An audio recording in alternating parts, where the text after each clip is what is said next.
Oi, oi! Se você não me conhece, eu sou a Mari, eu falo de entretenimento aqui no YouTube, falo sobre música, séries, filmes e outros assuntos, e nesse vídeo a gente vai conversar sobre a segunda temporada de Wandinha, que acabou de chegar na Netflix. Dessa vez, a gente teve a segunda temporada dividida em duas partes. Então, os 4 primeiros episódios foram lançados na Netflix já, hoje, inclusive se esse vídeo tá saindo no dia certo pra vocês. E os próximos 4 episódios vão ser lançados só no mês que vem. Então a gente vai ter que aguardar pra ver tudo que a gente viu sendo construído nessa primeira parte se resolver na segunda parte, né? Se você já me conhece, já assiste os vídeos aqui do canal, você deve ter reparado que o cenário tá diferente, eu tô viajando, então é por isso que o cenário tá improvisado. Mas se você ainda não me conhece, seja bem-vindo e se inscreve no meu canal pra me ajudar, porque é muito importante. Deixe um joinha também. E a gente vai conversar nesse vídeo sobre tudo o que aconteceu nos 4 primeiros episódios da segunda temporada de Wandinha. Inclusive, muitas coisas aconteceram, né? São 4 episódios longos, 4 episódios de 1 hora cada, onde muita coisa acontece. Eu sinto que essa temporada, ela abre muitas portas, abre muitas narrativas, e fiquei me perguntando se isso é uma boa coisa ou não. Acho que não dá pra gente saber nesse primeiro momento, então a gente vai ter que aguardar a resolução da temporada pra entender qual foi o panorama geral, porque pode ser que a série consiga sim lidar com todas as portas que abriu, amarrar todas as pontas que estão aí soltas na metade da temporada, né? Mas pode ser que a série se complique, então vamos aguardar pra ver qual vai ser a resolução disso. Mas eu até fiz anotações sobre as coisas pra gente conversar aqui, porque eu senti que muita coisa aconteceu e que se eu fosse depender só da minha memória e não tivesse pelo menos anotado aqui algumas coisas, eu não ia conseguir lembrar de tudo. Mas vamos lá. Quando a temporada começa, a gente vê que a Wandinha passou as férias dela treinando os seus poderes, treinando as suas habilidades, né? Treinando a sua mediunidade. E a gente vê ela, inclusive, indo atrás de um serial killer que ela sempre gostou desde que ela era pequena, só que ninguém nunca tinha resolvido o mistério de onde ele tava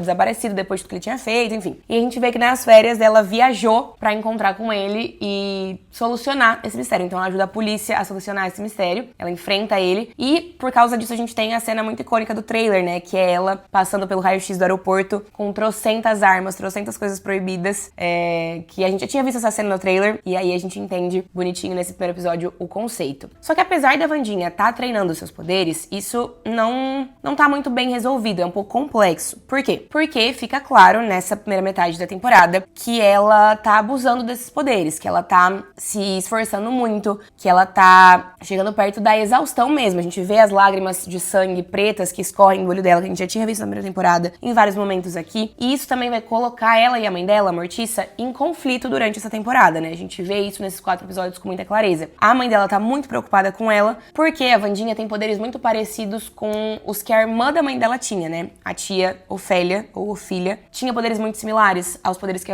a Wandinha tem. E a mãe da Wandinha viu a irmã sucumbindo a esses poderes, viu a irmã perdendo um pouco a cabeça, viu a forma como a mãe lidou com todas essas questões, e ela não quer que o mesmo aconteça com a Wandinha. Inclusive, a gente descobre na temporada também que a tia Ofélia, ela tá desaparecida há muito tempo, ninguém nem sabe onde foi que ela foi parar. Vamos conversar, inclusive, sobre isso um pouco mais pra frente desse vídeo. Mas a mãe da Wandinha, ela entende que a Wandinha tá treinando muito seus poderes usando o livro da Água de Adams, que a gente conheceu, né, na temporada passada. E que isso tá levando a Wandinha à exaustão. Então ela pega o livro da Wandinha e eventualmente a temporada também ela queima esse livro. A Wandinha, óbvio, não gosta das atitudes da mãe, então as duas ficam mesmo em conflito a temporada toda, esses 4 episódios inteiros. Mas eu entendo os dois lados, né? Acho que temos justificativas nos dois lados da história. Óbvio que a Wandinha quer os seus poderes, e nesse caso ela tem um motivo ainda maior pra isso, né? A gente vai também entrar nessa questão um pouco mais pra frente. Mas a mãe dela também tá preocupada com a filha, e a gente também entende um pouco mais das questões familiares da Mortiça pra além dos 4 integrantes principais da família Adams. Só que então, quando a história começa, a Wandinha tá voltando a estudar para um novo ano letivo, né, na escola Nunca Mais, por livre e espontânea vontade pela primeira vez, porque ela nunca queria, né, na verdade, voltar para as escolas no próximo ano letivo, mas dessa vez, como ela fez amigos e a gente viu ela vivendo tudo que ela viveu na primeira temporada, ela decide voltar, e ela volta porque ela quer mesmo, não porque ninguém tá obrigando ela. Mas ela não volta sozinha, porque a gente vê então o Feioso, o irmão da Wandinha, indo estudar com ela na mesma escola que ela, ali nessa temporada. Inclusive, ele vai ser roommate do Eugene, que é um amigo que a Wandinha fez na primeira temporada, e ele inicialmente tá só fazendo um favor pra Wandinha mesmo. Ele é até um pouco cuzão com o Feioso, ele nem quer ser muito amigo dele, mas depois eles viram amigos, até porque o Feioso não dá outro caminho, outra possibilidade, né? Eu sei que ele é um pouco estranho, mas no começo eu fiquei com dó dele. Depois eu falei, putz, o Eugene tava certo e devia era ter se afastado mesmo, porque não é possível que o Feioso só coloque ele em encrenca os 4 episódios inteiros. Mas uma outra coisa que eu ia dizer é que o ator que faz o Eugene passou pela puberdade, né? Gente, eu tive até que pesquisar no Google, no IMDb, se era o mesmo ator interpretando esse personagem, porque ele tá muito diferente, ele tá irreconhecível, mas aparentemente foi só a puberdade mesmo, tá tudo certo. É o mesmo ator.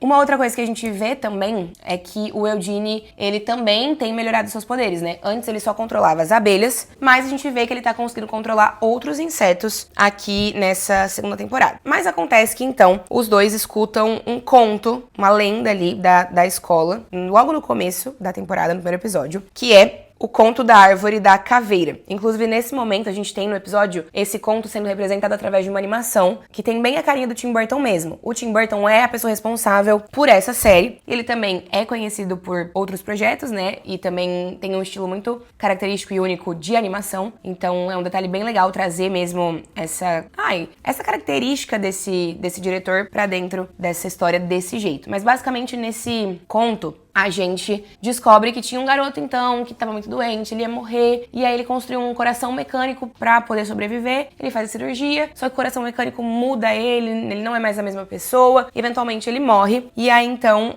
dizem que o corpo dele tá enterrado ali naquela árvore. E o Feioso meio que traz esse garoto de volta à vida, só que ele volta à vida como zumbi, não como um garoto normal. E isso também causa várias situações na primeira parte da segunda temporada. Entre várias outras coisas, essa é uma das situações que a gente tem nessa temporada. Tem muita coisa acontecendo, mas o zumbi, ele acaba sendo parte importante. A gente vai falar mais disso ao longo desse vídeo. Uma outra mudança que a gente tem na escola, nunca mais, é que temos um novo diretor, chamado Barry Dort, que é muito esquisito, tá? Inclusive, no final da temporada, a gente tem uma cena onde a Bianca, o Ajax e a mãe da Bianca também escutam uma conversa do diretor com alguém no telefone, que a gente não sabe quem é. E é uma conversa bem suspeita, então eu acho que ele vai ter alguma coisa a ver com algum dos vários mistérios que essa segunda temporada tá abrindo. Ele não é muito uma flor que se cheire, mas não sei, não acho que ele esteja por trás de grandes coisas também não, porque seria meio óbvio demais. Mas nesse início da temporada, ele faz 2 coisas que são relevantes pra nossa história. E essas 2 coisas envolvem um gala, né, um baile que vai acontecer em breve ali na escola. A primeira coisa que ele faz é, ele convida a Mortiça pra meio que presidir a arrecadação de fundos, ser a pessoa responsável por arrecadar dinheiro pra esse gala e, por consequência, pra escola. Ele até arruma uma casa pra ela ali por perto, né, pra família Addams de forma geral, exceto, na verdade, uma casa só pra Mortiça e pro Gomes, né, já que a Wandinha e o Feioso estão ali, né, tem ali o seu dormitório na escola. Mas ele quer isso porque ele quer que a Mortiça convença a mãe dela a fazer uma grande doação pra escola. Só que ele não sabe que a Mortiça não fala com a mãe, né? Inclusive, depois a mãe dela vem visitar pra ajudar a Wandinha. Tem toda uma situação envolvendo a família mesmo, a família Addams de forma geral, mas não só os nossos 4 integrantes principais, né? A família do lado da Mortiça também. No caso, a mãe e essa irmã misteriosa que a segunda temporada começa a falar sobre, e eu acho que isso vai estar ainda mais presente na segunda parte também. Tenho uma teoria pra compartilhar com vocês já já.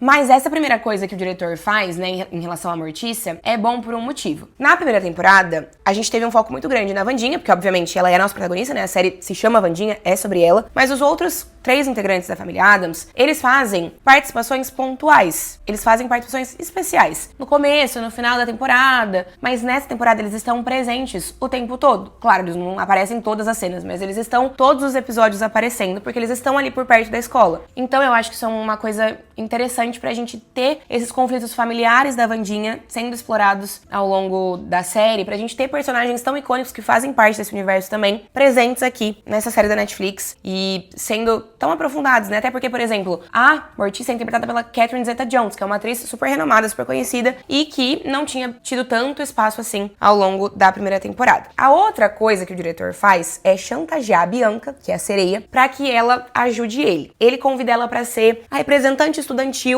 lá ali no gala, na arrecadação de dinheiro. Ela não quer, mas ele chantageia ela dizendo: ai, você não é bolsista? Eu odiaria ver você perdendo a sua bolsa. Ou seja, né, observem, ele tá chantageando ela. Mas ele não quer só que ela ajude ajude ele. Ele quer se aproveitar do poder que ela tem de convencer as outras pessoas de fazer o que ela quer, né? Porque ela tem essa habilidade enquanto sereia de meio que hipnotizar ali as pessoas pra fazerem a vontade dela quando ela não tá usando aquele amuleto que ela usa como colar no pescoço o tempo todo. E ele quer, então, uma das coisas que ele pede, né, na verdade, pra Bianca fazer, é usar o poder dela em cima da Mortícia pra Mortícia ligar pra mãe. E ela acaba ligando, mas acho que a mãe nem atende. Só que depois, então, a Wandinha liga pra avó, né, pede ajuda da avó e ela aparece também. Falando sobre a Bianca, então, a mãe da Bianca apareceu nessa temporada, né? Mas de um jeito que eu achei meio jogado, assim, foi bem do nada. E a gente incorporou essa história. Não teve muito destaque, talvez tenha na parte 2. Mas é mais uma coisa que eu acho que, nossa, a série traz pra gente e inicialmente não vai muito pra lugar nenhum. Mas talvez a segunda parte me surpreenda, né? Surpreenda a gente. Mas basicamente a mãe dela tá numa pousada ali. Ninguém sabe que a mãe dela tá ali porque ela hipnotiza as pessoas pra não se lembrarem da mãe. Mas ela tá ali porque a Bianca salvou ela de uma seita que tinha um chefe chamado Gideon, que aparentemente era casado com a mãe dela, então todo um caos, mas isso não é muito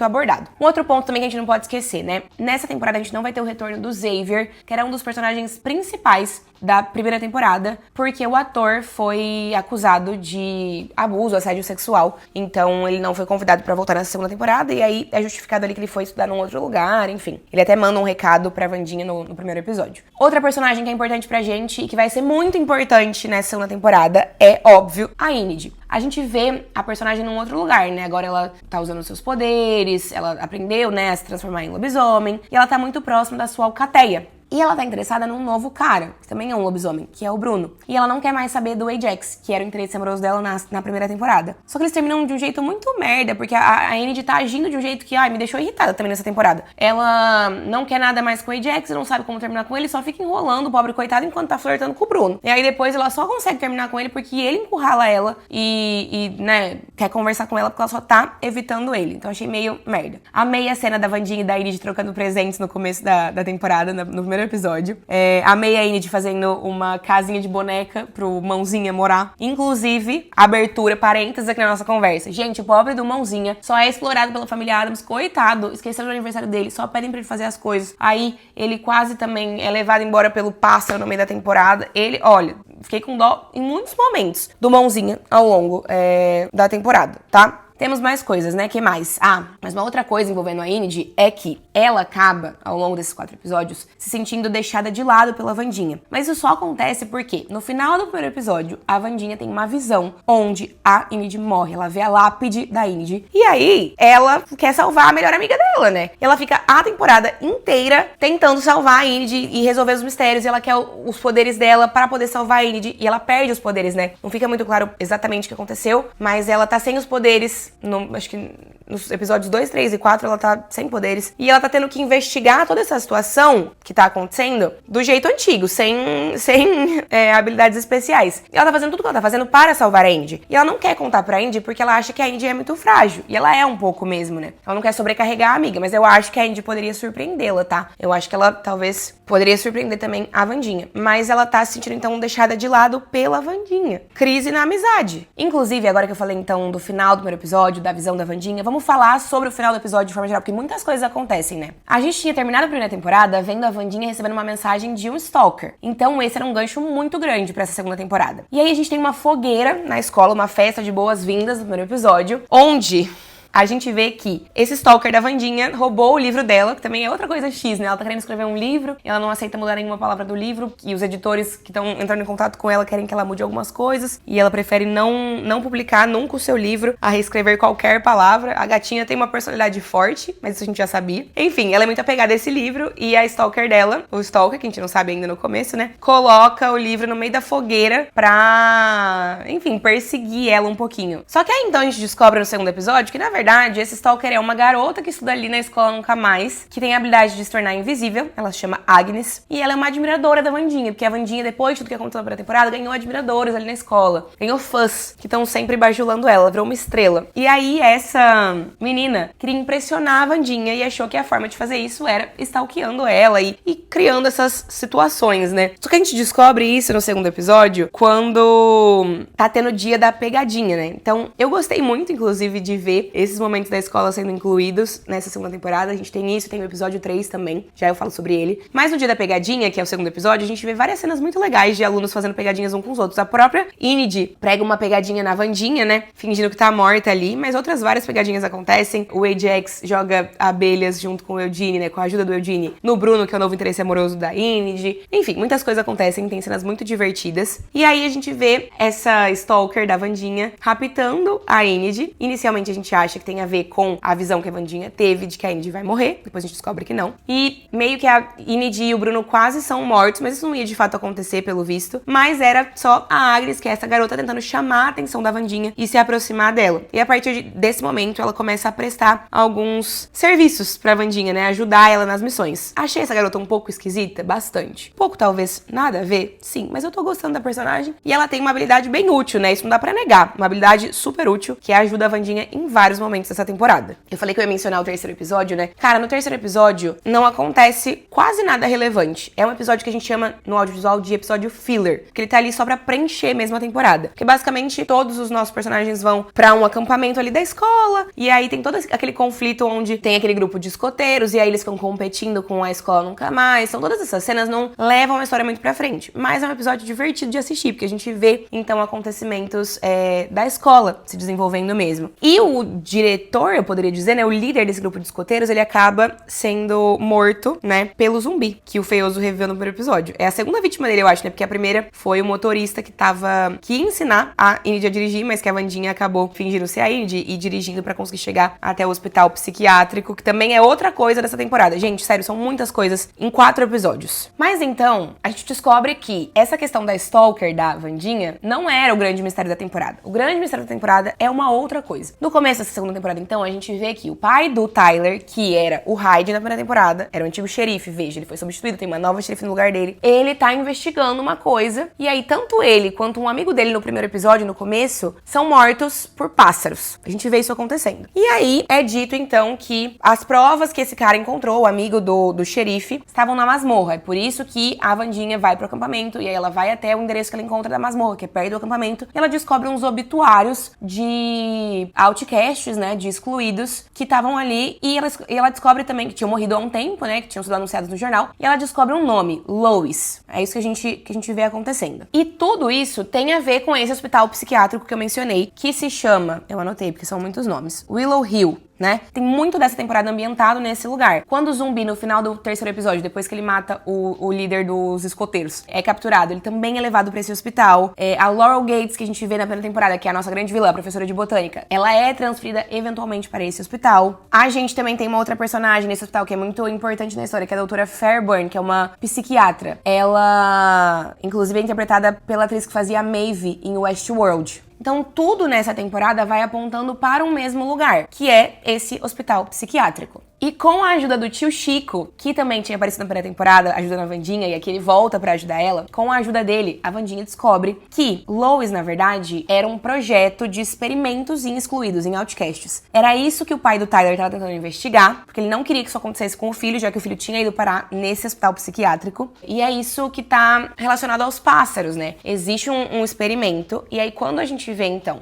no último episódio, a Wandinha conseguindo chegar no hospital psiquiátrico, o tio Chico já tava lá, e ela precisa ajudar ele, porque ele foi pego, né? Ele tava ali investigando as coisas pra ela e tudo mais. E aí ele é pego, preso, e a Wandinha tem que ir até ele ajudar. Ela vai junto com a Inid e com a Agnes. Quando ela chega lá, eles descobrem um lugar escondido onde tá esse projeto Lois. E eles descem lá, e na verdade, todos os outcasts que estavam nos obituários que a Wandinha encontrou, né? Eles não tinham morrido. Na verdade, eles não estavam mortos. Eles tinham sido presos e estavam sendo realizados experimentos neles por um cara chamado Augustus Stonehurt. Só que esse cara teve um surto psicótico faz um tempo, e quem continuou os experimentos foi a filha dele, que era uma funcionária do hospital que a gente também conhece no começo da temporada. Então, essa é a reviravolta inicial que a gente tem. Ela era filha desse cara, que era um antigo professor de ciência na escola Nunca Mais. E esses experimentos, ela foi voluntária desses experimentos também, porque o objetivo do pai dela era que pessoas normais, normes, conseguissem ter poderes. E ela conseguiu, porque ela se voluntou voluntariou pra ser um experimento. E ela tem a habilidade de controlar pássaros, que é muito difícil. E é por isso que a gente vê os pássaros, então, nos primeiros episódios dessa temporada. Então, uma coisa que eu gosto muito desse conflito todo é que a série não perde o seu guia nessa temporada. Querendo ou não, a gente tem em Wandinha uma discussão sobre excluídos e pessoas normais. Numa vibe quase X-Men das ideias, assim, onde a gente tem uma narrativa fantástica, né, de fantasia, como metáfora pra vida real. Então, os outcasts seriam uma minoria que é perseguida, reprimida, humilhada enfim, várias outras coisas pela maioria das pessoas que são os normies. E a gente vê isso com vários grupos minoritários da vida real. Então, essa é a grande dinâmica de Wandinha. Já era na primeira temporada, toda a discussão gira ao redor disso. E nessa segunda temporada, esse mesmo guia se mantém. A gente tem isso ainda como a principal caminho mesmo da história. Só que, quando a Wandinha e o Chico enfrentam essa nossa vilã, né, essa culpada, o Chico vai usar os poderes dele, que são, tipo, coisas elétricas, né, descargas elétricas, e aí dá um apagão geral no hospital psiquiátrico e todos os pacientes são liberados. E aí o zumbi também, ao mesmo tempo, consegue se soltar e começa a atacar as pessoas e vira um grande caos. Nesse grande caos, muitas coisas acontecem. A Laurel Gates consegue se libertar, ela vai correndo pra libertar o Tyler odeia ela mais que tudo porque ela controlou ele, então ele mata ela, foi o que eu entendi, e ele vai atrás da Wandinha. Só que nisso também o zumbi matou a Doutora Fairburn, matou vários guardas, o Hyde também, né, o Tyler se transforma em Hyde, matou várias pessoas, vários guardas, várias coisas, então tá um completo caos. E aí o Tyler ele tá de Hyde, e ele encontra a Wandinha e enfrenta ela e a gente vê ele jogando ela pela janela. Então quando a temporada acaba, a Wandinha está super machucada, no chão da rua, e a polícia chegando e um grande caos acontecendo. E aí a gente tem então no final do quarto episódio, que é a metade da temporada, a Wandinha dizendo: cara, talvez a minha mãe tenha razão, talvez às vezes eu consiga piorar tudo mesmo. E é isso, né? Porque tudo isso aqui aconteceu porque ela tava tentando solucionar esse mistério. E aí as coisas que ela foi fazendo desencadearam um efeito dominó mesmo, onde os pacientes foram liberados, monstros foram liberados, gente morreu, caos completo. Então as coisas pioraram mesmo, mas ao mesmo tempo ela descobriu coisas muito importantes e necessárias pra gente conseguir seguir com a temporada. Ela tá bem machucada no final do quarto episódio, mas com certeza ela vai sobreviver, isso nem me preocupa, é só um momento ali de sustinho pra gente ver, pra gente ficar nervoso esperando mesmo a temporada continuar, que vai ser só em setembro. Mas uma coisa que eu queria mencionar antes da gente encerrar esse vídeo é: quando tudo acontece ali na descarga elétrica e os pacientes que estavam no experimento, Lois, são liberados, tem uma personagem que tá mais contida. Ela até pergunta pra Wandinha: